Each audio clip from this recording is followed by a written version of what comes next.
नमस्कार मित्रों, आपका हमारे चैनल शॉर्ट एंड हेल्प में बहुत बहुत स्वागत है। अगर आप हमारे चैनल पर नए हैं तो कृपया चैनल को जरूर सब्सक्राइब करें। आज के डिक्टेशन को स्टार्ट करते हैं मात्र 5 सेकंड के बाद।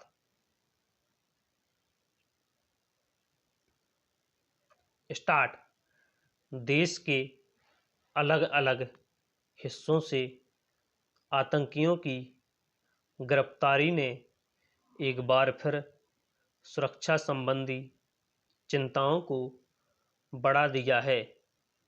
हाल में दिल्ली पुलिस ने मुंबई, रायबरेली, प्रयागराज, लखनऊ और दिल्ली से 6 आतंकियों को दबोचकर देश को बड़े संकट से बचा लिया। पुलिस का दावा है कि ये आतंकी त्योहारों से पहले दिल्ली, उत्तर प्रदेश और महाराष्ट्र में कई जगह विस्फोट करने की तैयारी में थे। इसके अलावा कई राजनेताओं की हत्या की साजिश का भी पता चला। इससे यह तो साफ हो गया है कि भारत में एक बार फिर बड़े पैमाने पर अशांति फैलाने की साजिश रची जा चुकी है। आतंकी बस मौके की तलाश में थे। अगर पुलिस समय रहते इन्हें नहीं पकड़ती तो किसी भी दिन मुंबई बम कांड जैसी तबाही देखने को मिल सकती थी।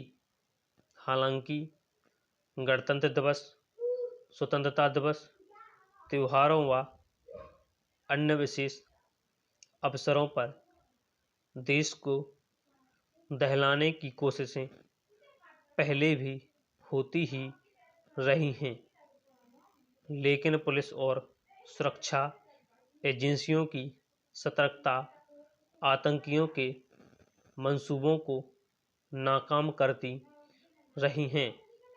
ज़्यादा चिंता की बात यह है कि हाल में पकड़े गए आतंकियों के तार पड़ोसी देश पाकिस्तान से जुड़े होने की बात सामने आई है।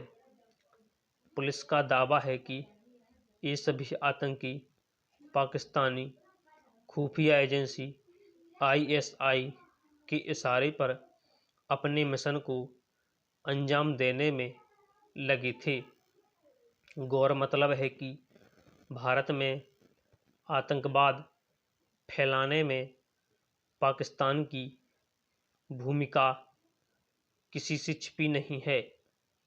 आतंकियों ने पुलिस के सामने जो कुछ कबूला है, उसके बाद कोई संदेह नहीं रह जाता है कि पाकिस्तान ने एक बार फिर मुंबई बम कांड जैसी वारदात को अंजाम देने की साजिश रच डाली है। पूछताछ में यह खुलासा चौंकाने वाला है कि आईएसआई काफ़ी समय से भारत में बड़े हमलों को अंजाम देने की तैयारी में है। इसके लिए वह अंडरवर्ल्ड का इस्तेमाल कर रही है। आतंकी हमलों के लिए आईएसआई ने आतंकियों को प्रशिक्षण भी दिया है। पुलिस का दावा है कि पकड़े गए आतंकियों में से 2 ने तो प्रशिक्षण लेने के लिए पाकिस्तान जाने की बात भी बताई। पूछताछ में ही यह खुलासा भी हुआ कि इन हमलों के लिए पैसा और हथियार मुहैया कराने का जिम्मा दाऊद इब्राहिम के भाई अनीस के एक करीबी व्यक्ति को सौंपा गया था। ऐसा नहीं है कि आईएसआई पहली बार ऐसी साजिशें रच रही है। इतिहास गवाह है कि पिछले 3 दशक से भी ज़्यादा समय से सीमा पार आतंकवाद से लेकर 1992 के मुंबई बम कांड, मुंबई पर आतंकी हमले, भारत की संसद से लेकर महत्वपूर्ण सैन्य ठिकानों पर आतंकी हमलों तक की साजिशों को अंजाम आईएसआई और पाकिस्तानी सेना ने ही दिया। पिछले कुछ समय से भारत यह आशंका जताता रहा है कि अफगानिस्तान में तालिबान के सत्ता में आने के बाद पाकिस्तान की भारत विरोधी गतिविधियों में तेजी आएगी। इन आतंकियों की गिरफ्तारी ने भारत की इस आशंका को और पुष्ट कर दिया है।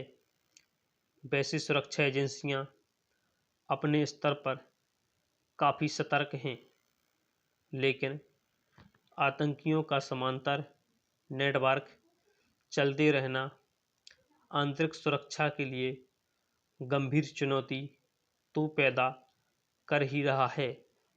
इस आशंका से भी इनकार नहीं किया जा सकता है कि इन आतंकियों ने और नौजवानों को भी अपने जाल में फंसा रखा हो और उनका इस्तेमाल आतंकी गतिविधियों को अंजाम देने में कर लिया जाता।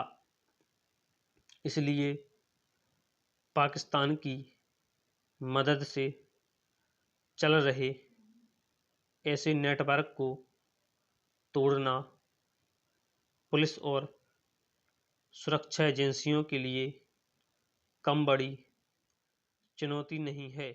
स्टॉप।